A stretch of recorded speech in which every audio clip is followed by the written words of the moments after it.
Doctor Mohammad Yunus আজকে দিয়েছে ভাষণ যে ৩২ নম্বর ভাঙার পেছনে হাসিনার বক্তব্য দায়ী। ফ্যাসিবাদের কোন চিহ্ন এদেশে আর কিয়ামতের আগে কেউ নিয়ে আসতে পারবে না, এইটাই ফাইনাল। ছাত্র জনতা অলরেডি সিদ্ধান্ত নিয়েছে।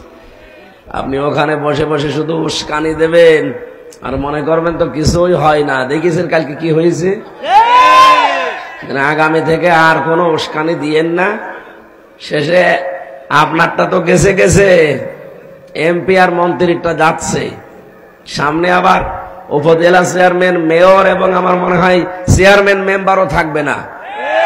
এই জন্য নিজে তো বিপদ থেকে বেঁচে গেছেন, এদেরকে আর বিপদে ফেলেন না। কি আমি কি বেশি বললাম? আজকেও অনেক আওয়ামী লীগের ভাইয়েরা স্ট্যাটাস দিয়েছে যে ও বুড়ি শয়তান কি করে, কেউ ও নিজে বেঁচে গেল আর আমাদের এখনো বিপদে ফেলছে। মানে ওরা সমস্ত উস্কানি দেওয়ার কথা বলার দরকার কি? ডক্টর মোহাম্মদ ইউনূস আজকে দিয়েছে ভাষণ যে ৩২ নম্বর ভাঙার পেছনে হাসিনার বক্তব্য দায়ী। ঠিকই বলিস। আপনি কথা বলতে যান কেন? আপনি একটা ঝগড়াটে মহিলা, কথা বলতে পারেন না? আর কথা বললে মানুষের ভেতরে শুধু বিদ্বেষ ছড়ান। যেন আমার মনে হয় আলা তাকফু মা লাইসা লাকা বিহি ইলমুন, যে যেটা জানে না ওই বিষয়ে তার কথা বলা ঠিক না। ওনার নাকি যতগুলো ডিগ্রি এখন শুনছি সব টাকা দিয়ে কিনা ডিগ্রি। এইরকম ডিগ্রি অর্জন করে কথা বলতে গেলে সমস্যা না। এই জন্য ওনার কথা বলা ঠিক না। আমার মনে হয় ওনার মুখে সেলাই করে দেওয়াই ভালো। কারণ কিয়ামতের দিন যেহেতু মুখটা সেলাই করে দেওয়া হবে, আগে থেকেই দিয়া থাক, অন্তত সামনে যেন আর কোনো গুনাহ না হয়। কেন যে গুনাহ করেছে ওইটার পাপের ভার নিতেই তো জীবন শেষ হয়ে যাবে। কিছুই যদি না করে থাকে, ২৮ অক্টোবর ৬ সালে জসিম ভাইকে যে পিটিয়ে মারার পরে লাশের উপরে ড্যান্স দিয়েছে, এইটার হিসাব দিতে হইতে কিয়ামতে শেষ হয়ে যাবে। বাকি সব বাদ দিলাম। কিন্তু ৬ সালে যাদেরকে পিটিয়ে আপনি মারলেন লঘে বয়টা দিয়ে, আবার ড্যান্স দিলেন লাশের উপরে, আপনার ইমানও ছিল না, বিবেকও ছিল না।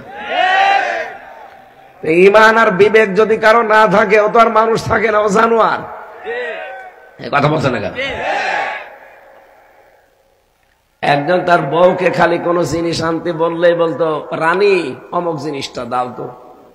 ওর বউ মনে করছে খুব ভালোবাসে আমারে, তুমি যে সবসময় আমারে রানী বলে ডাকো, চাক রানী বলতে সমস্যা হয় তো এই কারণে। কিছুক্ষণ পরে ওর বউ ডাক দিয়ে বলছে, জানু, যে কোনো কথা বললে জানু জানু জানু। স্বামী বলছে, তুমি আমার এত ভালোবাসো, আমার জানু বলে ডাকো। জানু আর বলতে বেশি সময় লাগে তো এই কারণে। আপনি যা করেছেন, আপনার এত বড় নাম আমি নেব কি করি?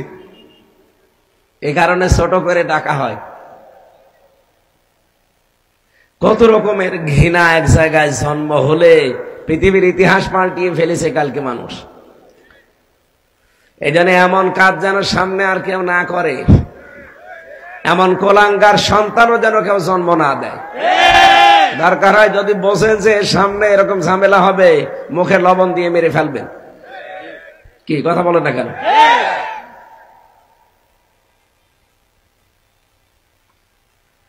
আজকের মাহফিলে যিনি প্রধান অতিথি, বাংলাদেশ জামাতে ইসলামী, একটা মাজলুম দল, আর মাজলুম যারা তাদের পক্ষে সব সময় আমার আল্লাহ আছেন। এই জন্য মাজলুমদেরকে আল্লাহ একটা সুসংবাদ দিয়েছেন, অনুরিদু আন্না মুন্না আলাল্লাযীনা ইসতাদঈফু ফিল আরদি ওয়া নাজআলাহুম আইম্মাতান ওয়া নাজআলাহুমুল ওয়ারিসিন। এটা তো আমি বানালাম নাকি? এটা একটা আরবি প্রবাদ। কি? সূরা কাসাস ৫ নম্বর আয়াত। আল্লাহ বলেন, আমি ইচ্ছা করলাম অনুগ্রহ করব কাদের উপরে? আলাল্লাযীনা ইসতাদঈফু ফিল আরদ, ওই দেশে জমিনের উপরে যাদেরকে ফেরাউন দুর্বল করে রেখেছিল। এই ৫৪ বছর একটা মিথ্যা কথা দিয়ে এই দেশের ইসলামপন্থী যারা, হকপন্থী দল যারা, তাদেরকে মিথ্যা তহমত দিয়ে তকমা লাগিয়ে সারা পৃথিবীর কাছে, এই দেশের মানুষের কাছে কালার করে রেখেছে একটা চেতনার নাম দিয়ে। আপনি বিশ্বাস করেন এইটাই সত্য? এই যে রাজাকার বলেন, আল বদর বলেন, আল শামস বলেন, যা বলে গালি দেওয়া হয়, যাদেরকে দেওয়া হয় এই মানুষগুলো এখন পৃথিবীতে আর নেই। এখন যদি কাউকে এই নামে গালি দেন, তার বয়সও তো ওই পর্যন্ত ছিল না, আপনি গালি দেবেন কোন কারণে? কথা বলেন না কেন? বাংলাদেশ জামাত ইসলামের সর্বোচ্চ পর্যায়ে এখন যিনি আছেন, মুক্তিযোদ্ধার সময় তার বয়স ছিল মাত্র 8 বছর। 8 বছরের সময় সে রাজাকার হবে না মুক্তিযোদ্ধা হবে না কি হবে বলেন? কিছুই হবে না। তার মানে ওখান থেকে সর্বোচ্চ পর্যায়ে যিনি এখন দায়িত্বে আছেন, সেখান থেকে শুরু করে ইউনিয়ন পর্যন্ত, ওয়ার্ড পর্যন্ত, এমন কোন ওয়ার্ড নেই, ইউনিয়ন নেই, থানা নেই, পৌরসভা নেই, উপজেলা নেই, জেলা নেই, বিভাগ নেই, এই দেশ এমন কোন জায়গা নেই যেখানে জামাত ইসলামী বাংলাদেশের একজন মানুষ নেই।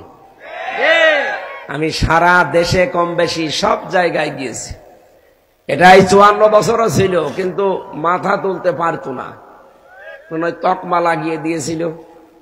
এখন বিশ্বের মানুষগুলো এই মিথ্যা কথা বুঝে ফেলেছে, কারণ এই মিথ্যা আমার দাদারা ছড়াতো, পাশের এই দাদা বাবুরা। মাইক্রোসফট এটা খ্রিস্টানরা চালায়, তারা এখন তথ্য দিয়েছে 257টা রাষ্ট্র দুনিয়ায় আছে, সবচাইতে বেশি মিথ্যা তথ্য প্রচার করে ভারত। সুতরাং এই 54 বছর এই মুসলিম দলের উপরে আপনারা যেটা লাগিয়েছিলেন, এটা যে মিথ্যা কথা, এ আর কিছু বলাও লাগবে না।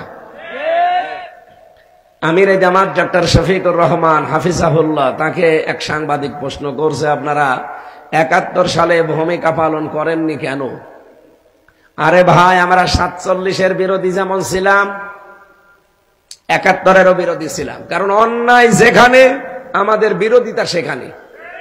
এইটার নাম যদি জামাত ইসলাম হয় তাহলে আমি তার সাথে আছি, আর অন্যায় যেখানে পক্ষ সেখানে এরকম যদি জামাত হয়, ও জামাতের সাথে আমরা নেই।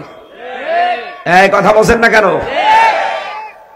ওই সময় 71 সালে যে আপনারা, আমি তো শুধু পড়িয়েছি কিতাবে, ইতিহাসে, আমার তো 33 বছর বয়স, 92-তে আমার জন্ম, আমি জানবো কি করে? আমার বাবা ওই সময় হয়েছে কিনা আমি জানি না, মনে হয় 2-1 বছর হতে পারে। বাবার বয়স এখন কত, 55 না 56? 54 বছর আমরা স্বাধীন হয়নি, তার মানে ওনার 1-1.5 বছর 2 বছর বয়স। সেই হিসাব করে বলছি, ওই সময় আমরা যা পড়ছি এখন চেপে রাখা ইতিহাস, এই বইটা ফ্ল্যাশ করা দরকার। এগুলো গোপন আছে তো, এই যে আমার ফাঁসি চাই এতদিন গোপন ছিল না, ব্যান্ড ছিল না, এখন প্রকাশ হওয়ার পরে মানুষ আসল তথ্য পাচ্ছে। আমি মেজর ডালিম বলছি, এই বইগুলো যেমন এখন প্রকাশ হচ্ছে, চেপে রাখা ইতিহাস, এইটাও প্রকাশ হওয়া দরকার। দেশের বহু মানুষ বুঝবে যে মাজলুম দলের উপরে কত মিথ্যা তথ্য এরা ছড়িয়েছে। ওই সময় পাকিস্তান যে অন্যায় করেছিল, আমাদের অধিকার হরণ করেছিল, জুলুম আরম্ভ করেছিল, ওদের পক্ষে জীবনও আমরা ছিলাম না, ওদের বিপক্ষে ছিলাম। কিন্তু আমরা ওদের পক্ষে না বিপক্ষে থেকে করব কি? যেখান থেকে আমরা ট্রেনিং নিয়ে আসবো ভারতে, ওখানে আমরা মুসলমান পরিচয়ে গেলে আমাদের জীবনেও তারা মেনে নিত না। মৌলানা ভাসানী গিয়েছিল, সে একটা কমিউনিস্ট আন্দোলন করত, চীনপন্থী কমিউনিস্ট, তার নামের আগে শুধু মাওলানা লেখা আছে, এই কারণে সে 3 মাসের পরে পালিয়ে আসতে বাধ্য হয়েছে। তার বিশ্বাস, তার আন্দোলন সব চীনপন্থী কমিউনিস্ট।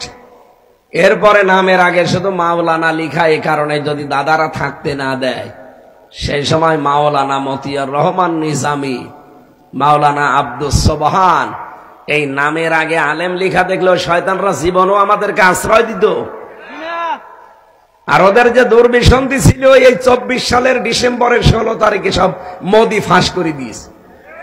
স্বাধীনতা আমাদের জন্য না, স্বাধীন নাকি ওরা। ওই স্ট্যাটাস দেয়নি, বাংলাদেশের স্বাধীনতা আমাদের।